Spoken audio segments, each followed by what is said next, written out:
కావలి division Gowda కులస్తుల సంక్షేమ సంఘం ఆత్మీయ సదస్సు ఘనంగా నిర్వహించడం జరిగింది. ఈ కార్యక్రమానికి ముఖ్య అతిథిగా నెల్లూరు జిల్లా గౌడ సంక్షేమ సంఘ అధ్యక్షులు తెరకాల సీనయ్య పాల్గొన్నారు. అనంతరం కావలి డివిజన్ గౌడ కులస్తుల వారి సమస్యల మీద మాట్లాడడం జరిగింది. గౌడ కులస్తుల్లో పుట్టిన విద్యా కుసుమాలు, చదువుల్లో రాణిస్తున్న పిల్లలకు శాలువాలు కప్పి జ్ఞాపికలు అందజేశారు. ఈ కార్యక్రమంలో కావలి డివిజన్ గౌడ సంఘం అధ్యక్షులు మరియు వారి కార్యకర్తలు పాల్గొన్నారు.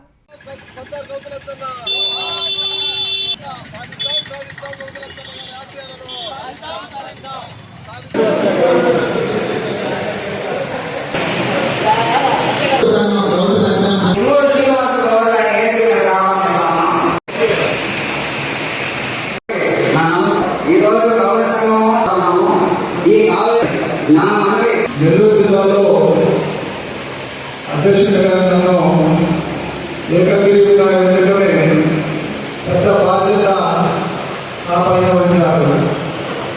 ఈ బాధ్యతని నేను కరెక్ట్గా నెరవేర్చాలంటే మీ అందరి సహాయ సహకారాలు నాకు చాలా అవసరం. గౌడులంతా ఒకటే అనే నినాదం జిల్లా అంతా బాగుపోవాలి. మన జిల్లాలో పోతుందా లేదు. దీనికి ఎక్కడో దగ్గర స్టార్టింగ్ పాయింట్ కావాలి. ఇదే స్టార్టింగ్ పాయింట్ అనుకుందాం. ప్రతి ఒక్కరూ ఐక్యంగా ముందుకు నడుద్దాం. ఇలాగ పెద్దలు చెప్తున్నట్టు చిన్న కమ్యూనిటీ వాళ్ళు కూడా గట్టి అవకాశాలు పొందుతున్నారు. సమాజంలో చాలా పెద్ద కమ్యూనిటీ ఉంది, కానీ మనం ఏం సాధించుకోలేకపోతున్నాం. ఎందుకు సాధించుకోలేకపోతున్నాం అనేది మనం ఆత్మపరిశీలన చేసుకోవాలి. ఎందుకంటే మన బలహీనత, మన ఐక్యత, మన బలహీనత వల్లే మనం వీగైపోతాము. దీన్ని మనం కుందుకోవాలి. దానిలో భాగంగానే మండలాల పర్యటన మొదలు పెట్టాము. ప్రతి మండలము, ప్రతి పంచాయతీ తిరిగి మన గౌరవ సోదరులు ఎక్కడున్నారు వాళ్ళందరితో ప్రతి వేదికలు ఏర్పాటు చేసుకొని మండల కమిటీలు, పంచాయతీ కమిటీలు వేసుకొని మనం ఐక్యంగా ముందుకు పోతే సమాజంలో మనకంటే ఒక గుర్తింపు వస్తుంది. ముందు ఒక గుర్తింపు తెచ్చుకున్నాం, తర్వాత మన హక్కుల కోసం పోరాడవచ్చు. నాకు గుర్తింపు అనేది లేకుండా పోతుంది. ఎంతో గొప్ప వ్యక్తి గౌరలక్ష్మి గారి విగ్రహం పెట్టారు. ఆయన గౌడ కులం అనేది చాలా మందికి తెలియదు, కానీ మన కులంలో పుట్టి మనకి ఎంతో ఆదర్శవంతంగా ఉన్నారు. మనం వారి ఆశయాలను అందిపుచ్చుకొని వారి ఆశయాలకు అనుగుణంగా మనం ముందరికి వెళ్తాం. ఇప్పుడు దీంట్లో మొట్టమొదటిగా మేము వేసినట్టు నెల్లూరులో ఒక ఆఫీస్ తీసుకున్నాం. ప్రస్తుతానికి రెంటల్ బేసిస్లో ఆఫీస్ తీసుకున్నాం. ఆఫీస్కి వచ్చి జిల్లాలో ఎవరైనా ఏదైనా సమస్యలు ఉంటే ఆఫీస్లో ప్రకటించుకోవచ్చు. దానికి తగిన విధంగా మనం అధికారులు కలుపుకొని ఆ సమస్యలను పరిష్కరించే దిశగా అడుగులు వేస్తాం. ముఖ్యంగా గౌరవంలో విద్యాపరంగా, రాజకీయ పరంగా చాలా ముందరికి వేయాలి. ఈరోజు మన పిల్లలు చాలా మంచి పొజిషన్లో ఉన్నారు. విద్యారంగంలో మెడికల్లో ఉన్నారు, పోలీస్ డిపార్ట్మెంట్లో ఉన్నారు, న్యాయవాద వృత్తిలో ఉన్నారు, సాఫ్ట్వేర్ దాంట్లో ఉన్నారు, రెవెన్యూ డిపార్ట్మెంట్లో ఉన్నారు. వీళ్ళందరినీ మనం కలుపుకోవాలి. చాలా మంది మనం ఎక్కడ ఉన్నాం, ఏం చేస్తున్నామని తెలియట్లేదు. వాళ్ళందరినీ సంఘటితంగా చేసి వాళ్ళందరినీ మనం కలుపుకొని ఒక శక్తిగా మనం ప్రయత్నిద్దాం. వాటి కోసం మనం గౌరవం ఇవ్వాలి. గౌరవం అనేది కేవలం ఒక గుణం కాదు, అది కోట్లాది గుణాల ఆత్మగౌరవం.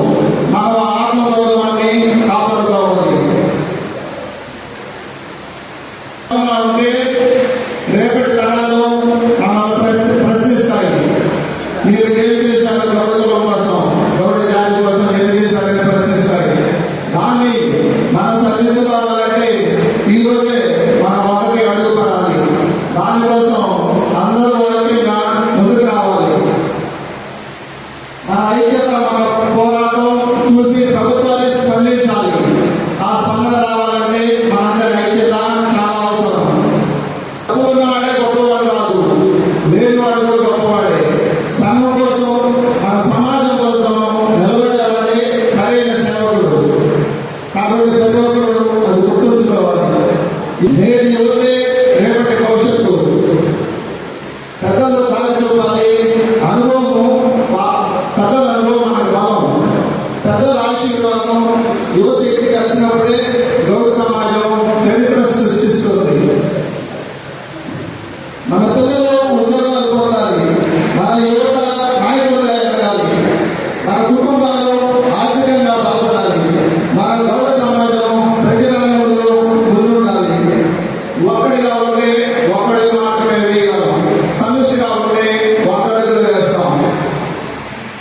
ఈరోజు మనందరం కూడా కావలి జిల్లాలో ఉన్నటువంటి ముఖ్యమైన గౌడ సోదరులందరూ కూడా సమావేశమై మన పెద్దల యొక్క ఆలోచనలన్నీ కూడా మనం పంచుకోవడం జరిగింది.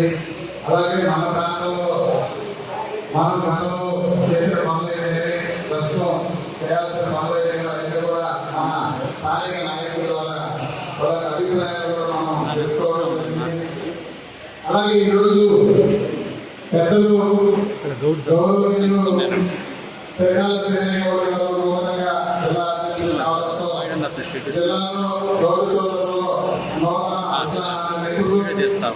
అలాంటి జిల్లా కమిటీని ఏర్పాటు చేయడం, అనుబంధ సంఘాలుగా గౌరవ వేదిక కార్మిక సంఘం కావచ్చు, యువజన సంఘం కావచ్చు, మహిళా సంఘం గురించి కూడా వారు ఇప్పుడే చెప్పడం జరిగింది.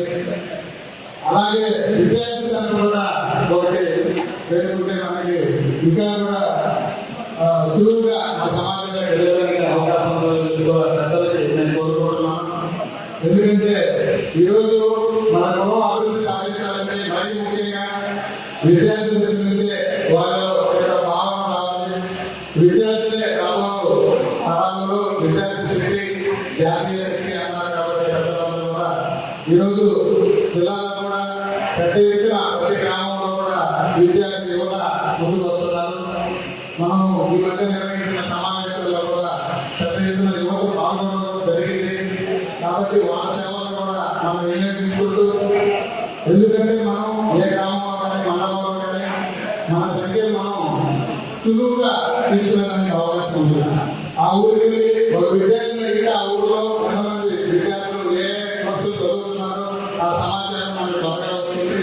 అలాగే యువకుల ద్వారా ఎంతమంది నిరుద్యోగులు ఉన్నారు, ఎంతమంది పారిశ్రామికవేత్తలు ఉన్నారు, వ్యాపారవేత్తలు ఉన్నారు, యువ పారిశ్రామికవేత్తలు ఉన్నారు, ఈ సమాచారం కూడా వారి ద్వారా మనం సేకరించవచ్చు. అలాగే మహిళా తల్లులు కూడా వాళ్ళు ఏ వృత్తుల్లో ఉన్నారు, వాళ్ళ స్థితిగతులు ఏంటంటే సమాచారం కూడా మనం సులువుగా సేకరించవచ్చు. ఇలా ఉద్యోగ సంఘాలు ఇప్పటికే పనిచేస్తున్నారు. ఉద్యోగ సంఘ నాయకుల కూడా ఇంకా ఎక్కువ విభాగం ఉన్నది. ఎందుకంటే ఇంకా మనం ఉద్యోగ సంఘాలు మన ప్రాంతంలో ఏ డిపార్ట్మెంట్లో మన కులస్తులు ఉద్యోగాలు ఉన్నారో ఆ సమాచారాన్ని కూడా త్వరితగతిన సమాచారాన్ని సేకరించి మన జిల్లా అధ్యక్షుల వారికి అందించడం.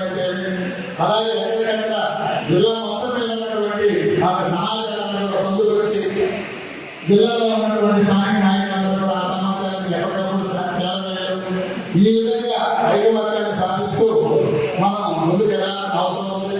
అలాగే ఈరోజు ఇక్కడ వచ్చిన వాళ్ళందరూ కూడా వీలైనంత ఎక్కువ మంది కూడా మన గౌరవ సంఘంలో వివిధ అనుబంధ సంఘాల్లో బాధ్యతలు తీసుకొని మీ ముందుగా మీరు కూడా మీ ప్రాంతంలో మా యొక్క కులం అన్ని రకాలలో అభివృద్ధి కోసం పనిచేస్తారని.